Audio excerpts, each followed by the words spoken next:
Hello and welcome to Firstpost. Earlier today, tensions flared up in Southeast Asia when Thailand and its neighbour Cambodia clashed along a disputed part of their border. Now, this dispute dates back to the early part of the 20th century, yet it has flared up today in 2025. Both sides are accusing each other of provoking, and at one point, Thailand deployed their F-16 fighter jets to launch airstrikes on what they called our military targets across the border in Cambodia. Now, the question is, are both sides primed for an escalation, perhaps even all-out war, or are they looking to de-escalate now that one round of exchange is over? Let me put some of these questions to the former National Security Advisor of Thailand, who is also now a political analyst, Mr. Sean Boonpracong. Thank you so much, sir, for speaking to Firstpost. Hello there. Now, it's around night time in your part of the world. I'm wondering what the Thai media and your officials are saying about the situation right now. Does the fighting continue, or have both sides called it quits for the day?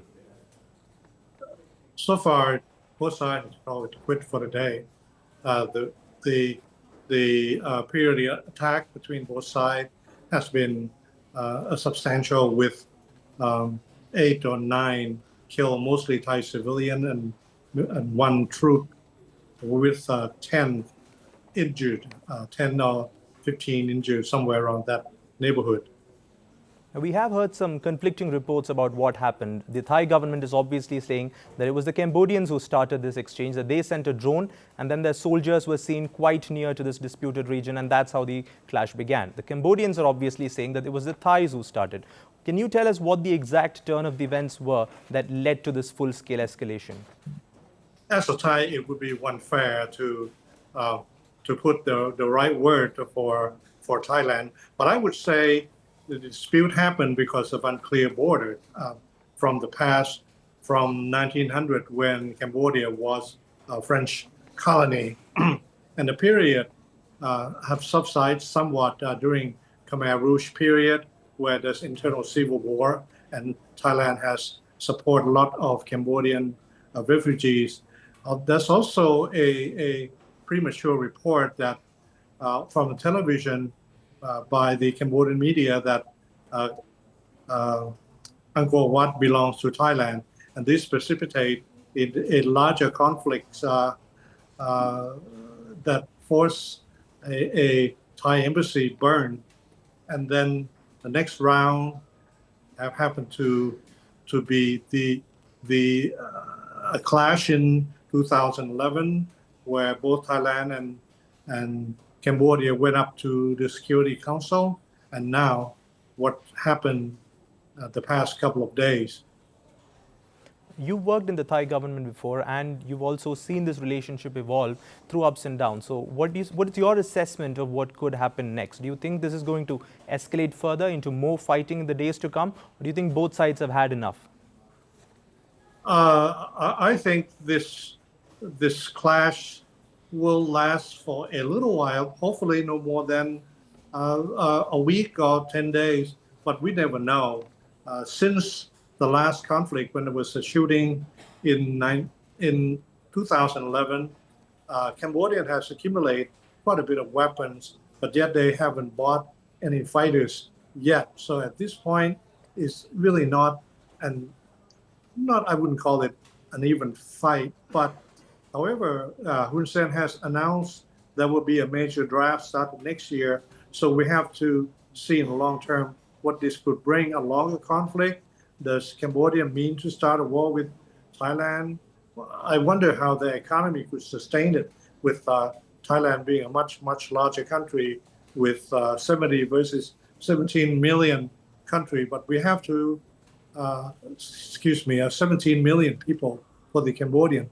We don't really know how Cambodia could sustain with that, not that much of a currency reserve of less than $20 billion. But on the other hand, Thailand has to face a lot of self-restraint from being the big bully on the smaller countries, and mostly they have done that. Now, in Thailand's strategic thinking, and you rightly mentioned that Thailand does have a power advantage when it comes to the military. There is no comparison, like you said. Does that affect the thinking in Thai political circles? Does that add more responsibility into the way how you behave? Or does that make the Thai leadership a bit confident in thinking that we can handle this if it escalates further? Well, I think there are about 70% of the current security personnel don't want to see this escalate any further, knowing that it could really get out of hand. And you have to understand that in Cambodia, there is a Chinese Navy base there. And but the Chinese has come out and trying to take a neutral stand and hope that we come to negotiate peacefully. Let's also go back to May, which is when the spark of this ongoing escalation happened, when there was a deadly clash along the border and a Cambodian soldier was killed. And that's what led to this escalation that we're seeing right now. How did it go from that skirmish in May to airstrikes right now in July 2025? Is it a failure of the political leadership? Did they not anticipate the patriotic sentiments of the people on both sides? Did the military get overconfident in what they were doing at the border? How do we go from a lethal but minor clash in May to these airstrikes in July? Most people don't realize that there are substantial Cambodian workers in Thailand. More than half of that has gone back. And there's been cross-border relationship, marriage between two countries. So Thais always mindful of sensitivity from the past and want to handle it without overconfident. Even if there are some element of the military could feel that way, but overall, what Cambodian leadership, Mr. Hun Sen and Hun Manet has done, he's managed to unify Thailand to be on the Thai army side, and that's a huge feat, Now, we have been reading that there is a rise in patriotic sentiment on both sides. I'm wondering what's the causative factor here? Are the politicians and the military on both sides drumming up these sentiments, or are they simply following these sentiments and creating the escalation on the ground? Which happened first, in your opinion? Well, what Mr. Hun Sen and Hun Manet, whose previous relationship with Mr. Thaksin Shinawatra, the father of current Prime Minister, have had a good relationship, and Mr. Hun Sen and Mr. Hun Manet both hopefully that having a female Prime Minister, that they could pretty much ramrod her into losing government once Mr. Hun Sen revealed the private chat, which damaged Thai Prime Minister considerably.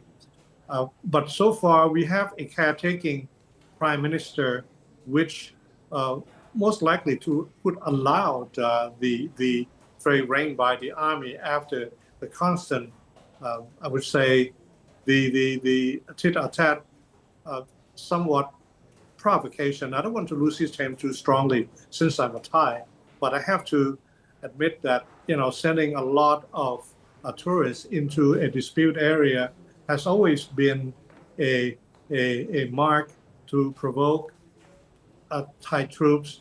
It's a delicate subject which both sides have to handle this delicately. Both sides trying to negotiate to pull back, and Thailand prefer to use JBC, which is Joint Border Committee, to negotiate that. But Cambodia want to use ICJ, which previously with Thailand has used it, and it was at a disadvantage with ICJ has granted probably here from 1962 ruling. So that's the case that caused a lot of bad feeling among citizens of both countries. We'll come to the dispute resolution and how we can go about solving this in a minute. But speaking about that Thai political crisis, Ms. Shinawatra, the Prime Minister, was suspended after that phone call with the former Cambodian strongman was leaked. And now there is pressure on the ruling party to appear tough on the border and on Cambodia. Do you think that is driving this conflict as well? The need to show that the ruling coalition is in control and that it's giving the military a free rein to basically show that they are the boss? Not really quite. There might be some element of that. I don't really want to reject that it doesn't have it, but the Prime Minister Pantongtar has, in good faith, tried to negotiate using JBC format. But it seems that there's also internal Cambodian politics where the legitimacy of Hun Manet, a successor to his father Hun Sen, as always, to me, his father is trying to make sure that Hun Manet, his son, has quite a bit of prestige and power to rule Cambodia. Plus, there's also internal conflict with the inside that I prefer not to mention directly. So this is an in general tone. But what happened is all Thais are fairly united after the civilian shelling, where there has been, 7 to 9 deaths and close to 10 to 15 injured in the border, and mostly civilian.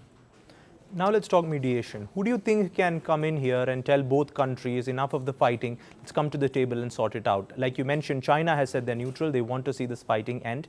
ASEAN, we know, tends to stay away from domestic disputes and they have a non-interference policy. So who do you see coming in and telling both these sides to come to the table? Is there someone who has that sort of influence on both sides? Well, don't count ASEAN out completely. They also mediate, trying to mediate over Myanmar, over that civil war issues, and but ASEAN is not from point A to point B. They prefer to have a quiet dialogue behind the scene and hopefully have some consensus that both would agree upon. But this has to happen after the shooting stop, and we don't know how long would that be. What about the role of the ICJ that you mentioned? And twice the Cambodians reached out to the ICJ, and both times the ruling was in their favor. But we have seen that there is a reluctance from Thailand to accept those verdicts, and they want to sort out the remaining issues at least bilaterally. Now, to a lot of people, neutral observers, it seems like the ICJ is an ideal platform to settle an issue like this. So why is the predominant opinion in Thailand that the issue should be sorted out bilaterally and not at a neutral forum like the ICJ? Well, if you happen to be a Thai government with ICJ ruling, it has not favorably ruled against Thailand, and Thailand would prefer to use the ICJ. But so far, with Thailand accepting, 2-3 million of Cambodian workers, that's a really, really good gesture to help both sides. There's been mutual trade along the border, and in a way, this mutual trade issue is a win-win for both sides. And Thailand has also bent backward to help Cambodia in many, many technical ways, help open up school. So from Thailand's standpoint, we prefer that there should be peace between, normal peace between two nations. And once the shooting stopped, we could go back to normalcy. Finally, just a question on what you make of Cambodia's intentions here. And I'll go back to that leak by Mr. Hun Sen that triggered this crisis in Thailand and led to the suspension of the Prime Minister in Thailand. Why do you think he leaked that phone call in the first place? He said it was because it was important for national security, but surely somebody like him knows the sort of cascading impact a leaked phone call could have. Why do you think he leaked that, and why do you think they're spoiling for a minor face-off right now with Thailand? Well, previously, the relationship between Cambodia and especially between the Shinawatra have been very, very good. And when Mr. Hun Sen want some type of deals, perhaps with the oil close to both borders and the ocean or the sea issue. That could be part of the political negotiation, but we really don't know. You have to ask Mr. Hun Sen that when you get him on the air. But basically, his goal is to remove this current government off, and so far there has been some, she's been ordered to stop functioning as a caretaking prime minister, but she still holds a position as a minister of culture. Well, what we have to do is wait and see how this negotiation, how this clash would end, and then negotiation will begin. And that's what we could hope for. We hope, Thailand hopes that everything will turn out to be so normal as usual. Right. I guess it's safe to say this conflict right now has a lot of moving parts, whether it's a disputed border, the crisis back home in Thailand, the leaked phone call, a lot of parts. And I think it's also safe to say that the last thing we read right now is another full-fledged war, especially in Southeast Asia, which we tend to see nowadays at least as a peaceful area. So we hope that happens. And thank you so much, Mr. Boonpracong, for speaking to Firstpost. Entirely agree.